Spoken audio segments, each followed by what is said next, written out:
Another thing that's come up in some of the videos I've done is humans' perception of time and how they can cause a lot of confusion when we start talking about extraterrestrial contact. And of course, we're just discussing about the secret space program and you doing a 60 and back. Yeah. And it's really hard for people to wrap their heads around that idea of that actually being possible, you know? Well, so maybe you could explain that and your perception of that and how. Sure, I'm still figuring out how that works. It's like almost being in a different altered timeline. To me, that's how it felt.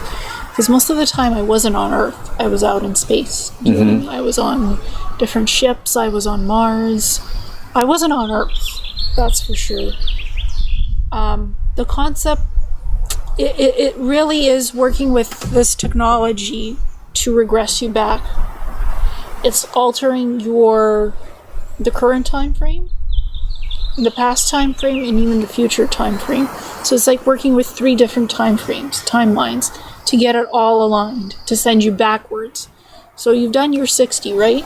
You're 60 now, or I never looked 60. I always looked young because they kept on giving me drugs to keep me young. So I had to look young for all my missions. I don't know how that works. They just kept feeding me drugs. I was very healthy. Very healthy. I had none of these problems that I have now in physicality on Earth. I had none of these problems. They kept me healthy. They kept me looking young for my missions, for all my work. I would say I looked about 35, 36 when they regressed me, but I was actually 60. So they sent me back through these time differentials. They aligned everything through technology. It's like 0 point. It's taking you back to the 0 point of your body field, realigning everything so it matches up exactly to when you're 15, to take you back, and you don't have any of the memories from the secret space program. Those are regressed. Okay, so the blank slating or that is concurrent with this 0 point alignment. Yes. That brings you back to the original age. Okay. Yes. They take away all your physical scars, any injuries, any traumas. That is mind slated, so you don't really have any concept of it. And they have these tanks, actually, fluidic tanks, where you spend time in if you've been traumatized or you're emotionally broken. So you spend up to 2 to 3 weeks in these liquid tanks where all that emotional trauma is being dissipated from your auric field. And it's hard to explain, but it's in one of my videos. Okay. So, and it's 3 different steps. First, you're put on the bed. All your vitals are measured, they look at your physical health, your body. Then you're put in stasis in this pod where it removes all your scars and stuff. And where the regression process starts with the 0 point field. If you've had a lot of emotional trauma and stuff, halfway through the process of being in the enclosed pod, they take you out, they put you in the fluidic tank, and you spend about 2 weeks in there with the fluids regenerating you. They're working on your brain, they're working on your nervous system. And this is all administered by humans in the secret space program, or is it humans and... It's humans. It's humans based on extraterrestrial technology that they've reversed engineered. Half of the process is not even monitored by the humans because the technology is so advanced. It does everything through the technology. So it's remote operated most of the time. They do monitor remotely what's going on through the process. Did the Germans start this? Or was it after the paperclip operation? I think this is after paperclip. The Americans really advanced the reverse engineering of the AT technology. And most of that was done in the old, like Dulce and places like that in the US? Off-world. Oh, off-world, This is LOC in Mars. Okay. This is done strictly LOC in Mars. Okay. It's not on this planet. The genetic experiments, that's in Dulce. Yeah. Tinkering with the genetic human coding. That's Area 51, that's Dulce. New Mexico, that's all genetic tinkering. That's done here. A lot of that's done here in the underground bases. But the age regression and the blank slating, that's LOC on lunar command operations on the moon and on Mars. It's quite advanced. It's gotten better since Corey's time. Right. it's not as painful as it used to be. I don't recollect having any foam stuff around my body.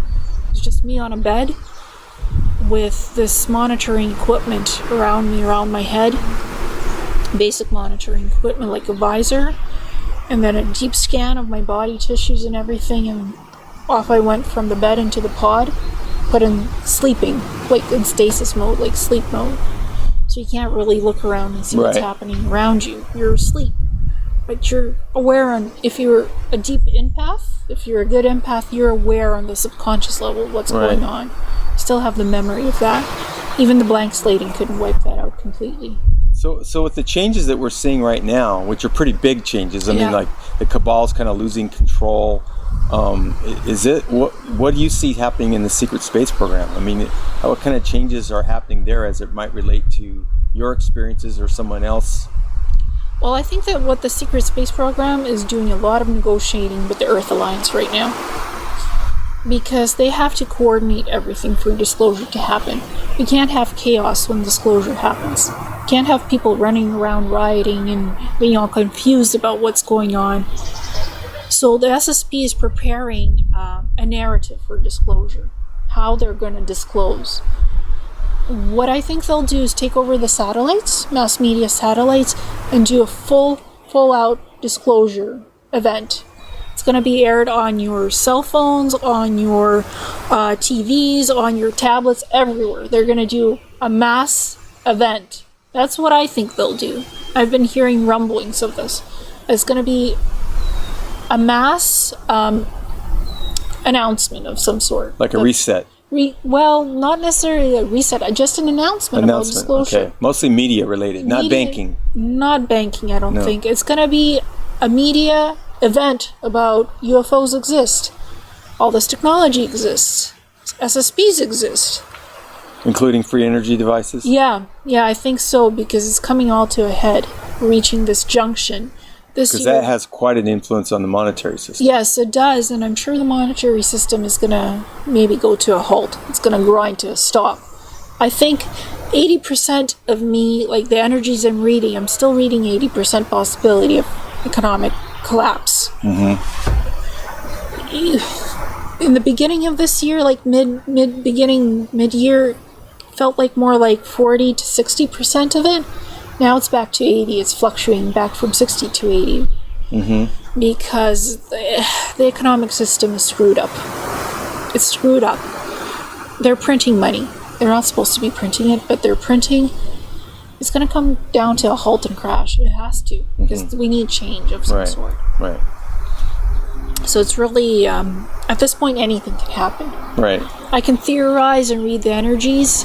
To me, it keeps on going from 40 to 60 to 80 collapse and back from those numbers. A couple years ago, I got a really strong feeling that, and this is not what I was feeling prior to that. Prior to that, I was feeling a very strong potential of a global war, World War III, so to speak.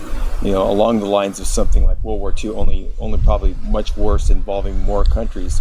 And then about 2 years ago, I just felt like, well, they've taken that off the table. That's no longer an option. Well, something else is going to happen. World War III is in progress right now, up in space. They're fighting it out. They're duking it out with the cabal on all the rogue groups. Antarctica and all that. Antarctica, yeah, they're but as far as us, lettuce eaters down here, we're not seeing that. No, and we never will. It's all happening in secret. World War III is in progress secretly, up in space. Right. It's all up in space. We can't see it. It's cloaked. Unless something falls down accidentally.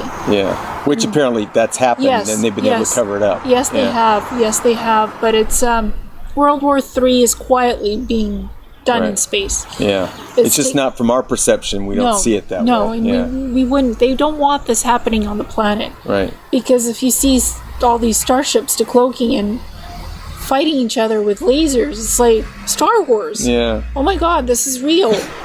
It's above our head in the sky. They don't want us seeing that. That's why all this is hush-hush. It's cloaked. They're shooting down ships that aren't supposed to be coming out from the planet. There's a lot of cabal trapped here. Literally trapped. They've been trying to escape, but they've been shot down. So, or said they've been told, turn around, go back to your bases. Right. You can't leave the planet. Right. You There's documented an attack nearby here that was pretty well. Oh, yes. That was the December. Yes. 2015. Yes, December 29th, I believe it was. The Andromeda Council, with one of their, they have a sphere ship, biosphere ship around the Earth. I believe it's the main primary biosphere. And I was told 3 weeks before this would happen, that the takedown would happen, that they would take down a reptilian spaceship traveling underwater. They were traveling to the Rockies. They were going to jump through a Stargateway portal underwater to get to the Rockies. So they were just passing by under Victoria. They were just passing by, partway through the water, then they were going to do a star jump to the Rockies. They weren't going to go underwater all the way to the Rockies. Just to clarify that.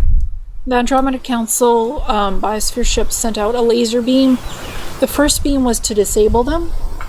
If, they still wanted to continue on, so the second beam destroyed the ship. A few pods escaped, but they were all rounded up. Mm-hmm. There was a Cabal member who was genetically modified. He looked ugly, to tell you the truth. He had ugly genetic modifications. He looked like an ugly ET. And there were another one was reptilian, 2 reptilians. 3 pods escaped. They've been rounded up. And the ugly guy from the Cabal, the human one, with genetic ET modifications, and one of the reptilians, they were taken up on one of the Girkfit ships for deprogramming. So they were in liquid tanks for about 6 months, being deprogrammed to take all the AI tech out of them, to deprogram the brainwashing, so to speak, to try to get these guys rehabilitated into normal society, because they indicated that they wanted to switch to the light side. They didn't want to be negatives anymore. You see that happening a lot? Not a lot. Some of them are so deep into the negative, it's hard to tell them that freedom exists and you can be somebody else. You don't have to be negatives. Well, these 2 wanted the deprogramming gone and all the AI nanonates out of them. So it was a 6-month process on the Girkfit Alliance ship. And they're like Palladians, Arcturians, Yael. There's 6 of them in the Alliance. I've done a video on them as well. Anybody that's interested can go on the Awakening Cosmic Reality YouTube channel and have a look. So these guys were deprogrammed. Mm-hmm. The Andromeda Council was the one to stop the ship, but they didn't want to take on the process of healing those guys. Yeah. They didn't want them on their ship, so these 2 went off to Girkfit Alliance mothership that's also close by to be healed and deprogrammed. Detoxed, so to speak. Detox. A heavy-duty detox. So one of the things that we talked about was that you got guidance or instructions to kind of ramp up your disclosure efforts, you personally, to kind of and that was one of the reasons that you contacted me for the interview, right? Yeah. So you've been contacting other people to do similar interviews and whatnot? Yeah, I've been doing a lot of different interviews with Reiko Salandich, San Muggsy, Tolek at one point. I did an interview with him. He's the Andromeda Council human representative. I'm not a representative for the Andromeda Council. I'm just a contactee. Right. I'm learning and observing and experiencing. Right. They're just my friends. So do you prefer to do like Skype video interviews, or do you like radio too, or? Well, I can do radio, I can do Skype, I can do in person as long as it's local. Yeah. Do you have a preference? No preference. Really? As long as I can get to a place, I'll try it out, like today. Yeah. This is wonderful. But you don't have a preference of radio over video or anything like that? Either one's fine with you? No, either one's fine. I've been doing a lot of video through Skype, and even I've upgraded my video equipment. I've been doing some with my friend, some channeling, some shamanism stuff, and some magic stuff. We've been doing a few interviews. I don't do just disclosure about ufology and ETs and secret space programs. I do about healing. I do about different shamanic modalities. I do everything. For me, it's not just one thing I focus on, it's everything. And it's all fun to you? It's all fun, and it's all integrated, because it's all evolution. It's all about ascension and evolution, all of it. Right. It's all of it. It's like, it's a mixed bag of things that are just coming together nicely. Right. I do a bit of music as well, you know, light language, whatever interests me, whatever comes up that is important to the human race. Yeah. I'll report on it. I'll go and talk to people. Yeah. And tape it. And I'm portable now. I have a portable lab that I travel with to do videography. Okay. So that's, to do interviews like you and I are doing, but mine is through the laptop and the webcam. Okay. All right. So it's a little different. Yeah. Yeah. But it's pretty. It's all good. Yeah.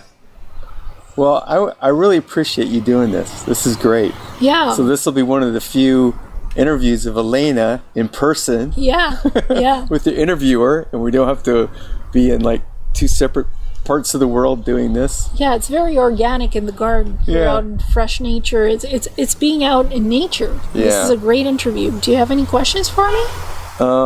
Anything that it's one of those things where I'll be on the plane flying home and I go, oh, I should have asked Ileana this. But then you can Skype me and we can do another interview. That was my next question was if you'd be willing to do that. Yeah, of course. Yeah, it's great. Like, any questions? Yeah. Other than the Skype one. Yeah. No, I think this is wonderful. It's a great introduction. We can always do a follow-up on Skype. Yeah. And I know there's a lot of people in my little circle are very anxious to see this. So with apologies to maybe some of my other interviewees, I might edit this one first and get it out there. Can I repost on my YouTube channel? Of course. Thank you. Of course. Yeah. No, this is all with the goal of unity consciousness, right? So nobody's competing with anybody. No. It's for the greater good, so to speak. Yeah, that was something they teased when all the contact started 2 years ago. They said, you have to be responsible. It has to be all about the truth and nothing but the truth. You cannot lie. You cannot exaggerate things to make them sound more interesting in your ET experiences that you report on. It all has to be very organic and truthful. Whatever you experience with us, please report it. Right. It's like being in a newsroom, a journalist. Whatever comes on your news desk, you report on. Right. You don't editorialize. Not really. Whatever. It's very. I don't edit my videos. Whatever it was, that's how it is. That's how I post it. Well, what I mean by editorialize is like, okay, well, something happened, and then you're gonna tell everybody what it means. Not really. Yeah. No. We just report what happened. They can decide what it means. Yeah. Well, if it was my own personal experience with the ETs, I tell it like the experience was, how my experience was. Right, it's your story. My story, yeah, right. But some stories are not my stories. They're just information that I'm remembering from the ETs that I'm just reporting on, and I do it in fairly neutral presentations. Right. I give you the information and you can disseminate it. Right. And decide for yourself. Yes, and decide for yourself. That's why I named my channel "Why Is This True?" And it's not me telling anybody what's true. The question is for the person watching, so they can decide for themselves. Yeah. Because their determination on that is the most important question. Exactly. Yeah. It's you either take it or you don't. It's a human experience. We're here to learn, to experience, and we're getting pretty good at knowing what the truth is and who's lying to us. Right. Because we are evolving as a species. Right. Some of us are higher levels, some of us are just awakening, but discernment's a skill that we're learning very rapidly right now. Yes, we are learning discernment, and even I am very careful about what I post on my website. Right. It has to feel energetically true to me. Right. It has to feel like it's the right information to post. Otherwise, I won't post it. Right. It's one of those things. And I always cite the sources where I get my articles from. Right. I've done some work with N5D. I've reposted some of their articles, and it's always citation. This is where this info came from. Right. So it has to be very truthful, and it has to be transparent on my website and the YouTube channel. Right. Okay. Well, with that, we're going to close. Thank you so much. I really appreciate this. It's been a wonderful trip for me, and this interview especially so. Oh, wonderful. Thank you, Denny. Thanks. Bye-bye, everybody. Bye.